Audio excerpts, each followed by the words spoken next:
और कांग्रेस पार्टी के नेता श्री राहुल गांधी इन दिनों लगातार ओबीसी के मुद्दे को उछाल रहे हैं।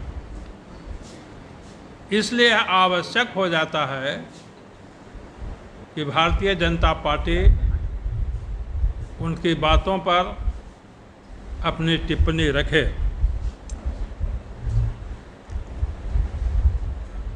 ये जो राहुल गांधी इन दिनों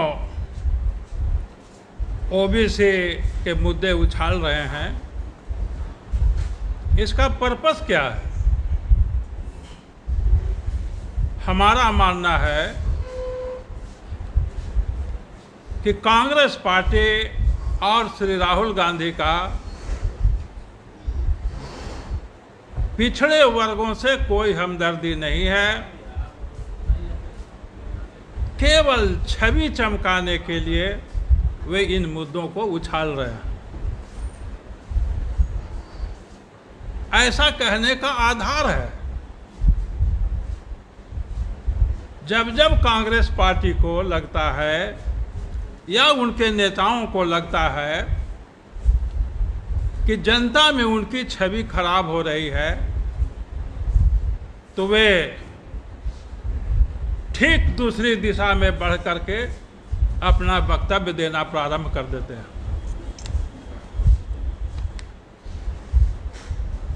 गिरगिट की तरह रंग बदलना कांग्रेस पार्टी और कांग्रेस पार्टी के नेताओं की फितरत रही है।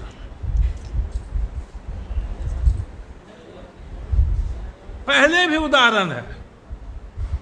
आपको स्मरण होगा कि जब मनमोहन सिंह जी की सरकार थी,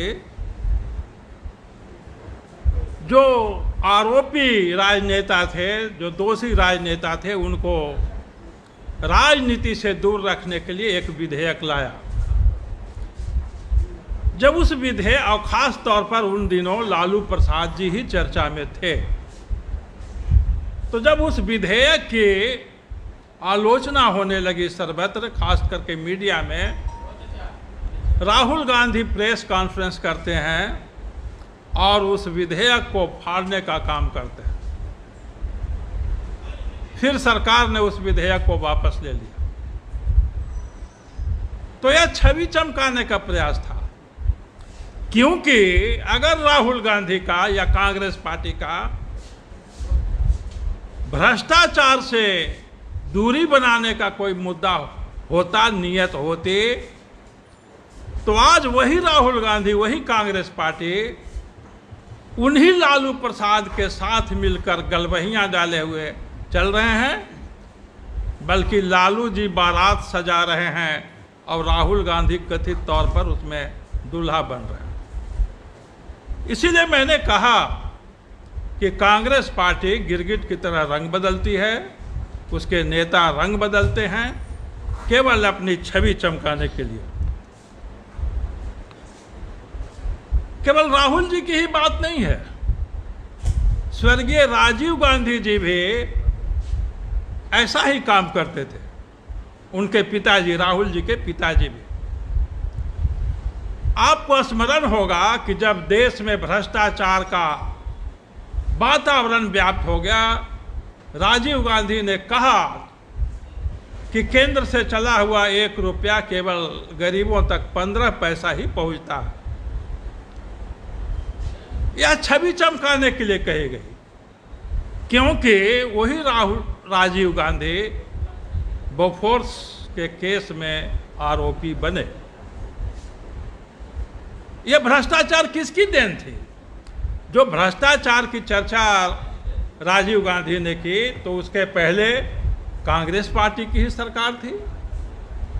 तो मैंने कहा कि गिरगिट की तरह रंग बदलना, यू टर्न लेकर के अपनी छवि सुधारने का प्रयास करते हैं। राहुल गांधी की दादी जी भी ये करती थी। स्वर्गीय श्रीमती इंदिरा गांधी जी ने 1971 में गरीबी हटाओ का नारा दिया, और ये तब नारा हुआ जब देश आज़ाद हुए 25 साल बीत गए थे। 1971 में नारा दिया था। तो गरीबी के कौन जिम्मेवार था? उस समय जो गरीबी थे, नेहरू जी और इंदिरा जी और कांग्रेस पार्टी का ही शासन चला था। तो यह भी एक छवि बनाने का ही प्रयास उनका था। इसीलिए मैंने कहा कि गिरगिट की तरह रंग बदलना कांग्रेस और कांग्रेस पार्टी के नेताओं की फितरत रही है। राहुल गांधी ने वक्तव्य दिया प्रेस कॉन्फ्रेंस करके और कहा कि जो 2010 में महिला आरक्षण कानून लाया गया था, विधेयक लाया गया था, उसमें ओबीसी महिलाओं के लिए आरक्षण नहीं करना हमारी गलती थी और हम खेद प्रकट करते हैं। हम कहना चाहते हैं कि अगर राहुल गांधी की नीयत सही है, कांग्रेस पार्टी की नीयत सही है और सच्चा है, तो उनको महीनों, लगातार महीनों उनको क्षमा मांगना पड़ेगा, तो भी उनकी गलतियों का निराकरण नहीं हो सकेगा। राहुल गांधी इन दिनों जातिगत गणना की भी बात कर रहे हैं। हम राहुल गांधी से जानना चाहते हैं, कांग्रेस पार्टी से, कि 1931 तक जब जातिगत गणना हुआ था और 1941 में वर्ल्ड बैंक विश्व युद्ध द्वितीय के कारण नहीं हुआ था, तो 1951 में रोक किसने लगाया? यह नेहरू जी थे जिन्होंने जातिगत जनगणना पर रोक लगाई। तो क्या राहुल गांधी नेहरू जी की उस गलती के लिए क्षमा मांगेंगे? पिछड़ों की हितैषी का अगर दावा करते हैं तो मैं बता दूं कि 1953 ईस्वी में काका कालेलकर आयोग बना था, जिसका रिपोर्ट 1955 में आया। काका कालेलकर आयोग ने कहा कि 4th ग्रेड और 3 ग्रेड में पिछड़ों के लिए 40% रिजर्वेशन किया जाए और क्लास 2 एंड क्लास 1 में 33% रिजर्वेशन किया जाए। 6 वर्षों तक नेहरू जी उस पर बैठे रहे, रिपोर्ट पर कुछ नहीं किया और 1961 में उन्होंने सभी मुख्यमंत्रियों को पत्र लिख दिया कि ये जातिगत आधार पर आरक्षण नहीं होगा। हम जानना चाहते हैं कि राहुल गांधी की क्या नेहरू जी की इस गलती के लिए भी क्षमा मांगेंगे? आपको मालूम होगा कि 1970 में बिहार में मुंगेरी लाल कमीशन बना था। उसकी रिपोर्ट 1976 में आ गई। कांग्रेस पार्टी ने उसको लागू नहीं किया और बिहार में पिछड़े वर्गों का आरक्षण कर्पूरी ठाकुर जी ने लागू किया। क्या मुंगेरी लाल कमीशन के रिपोर्ट को नहीं लागू करने के लिए भी राहुल गांधी क्षमा मांगेंगे? उनको मांगना चाहिए। जब जनता पार्टी की सरकार देश में बनी तो 1978 में मंडल कमीशन लागू किया गया और मंडल कमीशन की रिपोर्ट 1980 में आ गई। 10 वर्षों तक कांग्रेस पार्टी का शासन रहा लेकिन नहीं लागू किया। हम जानना चाहते हैं राहुल गांधी और कांग्रेस पार्टी से कि उन्होंने पिछड़ों का आरक्षण मंडल कमीशन क्यों नहीं लागू किया? क्या इसके लिए क्षमा मांगेंगे? और जब बीपी सिंह ने 1990 में पिछड़ों का आरक्षण लागू किया तो नवंबर 1990 में राजीव गांधी ने 4 घंटे तक बहस में पिछड़ों के आरक्षण का विरोध किया।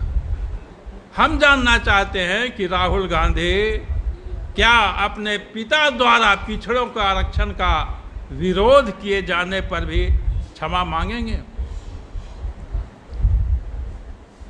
जब मंडल कमीशन के जजमेंट में सुप्रीम कोर्ट ने कहा कि देश में एक राष्ट्रीय पिछड़ा वर्ग आयोग बनेगा और बनाया गया, लेकिन उस पिछड़े वर्ग के आयोग को संवैधानिक दर्जा नहीं दिया गया। हम धन्यवाद देना चाहते हैं अपने प्रधानमंत्री श्री नरेंद्र भाई मोदी जी को, जिन्होंने 2018 में उस आयोग को संवैधानिक दर्जा दिया। बीच में 25 साल तक ये जो संवैधानिक दर्जा उसका नहीं मिला और शुरू में कांग्रेस की ही सरकार थी और बाद में भी रही, तो क्या राहुल गांधी पिछड़ों के आयोग को जो संवैधानिक दर्जा नहीं मिला, इस गलती के लिए भी क्षमा मांगेंगे? राहुल गांधी लगातार ये भी मांग कर रहे हैं कि जो ACCC 2011 में जो हुआ था उसका रिपोर्ट जारी किया जाए। हम जानना चाहते हैं कि 2011 में जो जाति आर्थिक सर्वेक्षण हुआ और 2014 तक उनकी सरकार थी, तो ये 3 वर्षों में क्यों नहीं जारी हुआ? इस नहीं जारी करने के लिए भी राहुल गांधी को क्षमा मांगना चाहिए। ये बताना चाहिए कि ये रिपोर्ट क्यों नहीं जारी हुआ था, लेकिन वो बताएंगे नहीं। हम बताना चाहते हैं कि रिपोर्ट इसलिए जारी नहीं हुआ कि आधे अधूरे मन से कांग्रेस पार्टी ने सोशियो इकोनॉमिक कास्ट सेंसस कराया था। उसके डाटा इतने मनगढ़ंत और फैब्रिकेटेड और बेढंगे हैं कि जारी नहीं किया जा सकता। इसलिए ये जो मांग उनके द्वारा की जा रही है वे भी जनता की आंखों में धूल झोंकने के। तो इन सारे उदाहरणों से स्पष्ट है कि कांग्रेस पार्टी और राहुल गांधी न पिछड़ों के हितैषी हैं, न सामाजिक न्याय के हितैषी हैं, वे पिछड़ों के दुश्मन हैं। और इसलिए जो कास्ट ओबीसी का एक बहेलिया के रूप में जो कास्ट का नारा का दाना डाल रहे हैं, पिछड़े वर्ग के लोग उनके जाल में फंसने वाले नहीं हैं। देश का पिछड़ा वर्ग और बिहार का पिछड़ा वर्ग और यूं सामान्य वर्ग भी भाजपा के साथ है, नरेंद्र भाई मोदी जी के साथ है, साथ था, साथ है और साथ रहेगा। बहुत धन्यवाद। तो क्या कोई प्रश्न नहीं मिलना चाहिए सर? एकदम मिलना चाहिए। मैं तो कह रहा हूँ कि मिलना ही चाहिए, मिलना चाहिए रिजर्वेशन। और हम लोग दे रहे हैं, हम लोग दे रहे हैं। जनगणना भी करवा दीजिए, सेंसस भी करवा ही दीजिए। मैंने कहा ना कि ACCC 2011 में कराया, क्यों नहीं रिपोर्ट जारी किया? और नहीं, 1951 में जातिगत गणना पर किसने रोक लगाया? किसने रोक लगाया? किसने रोक लगाया? ये पहले उनको जवाब देना चाहिए। और किसी के प्रश्न है तो पूछ सकते हैं। बहुत बहुत धन्यवाद।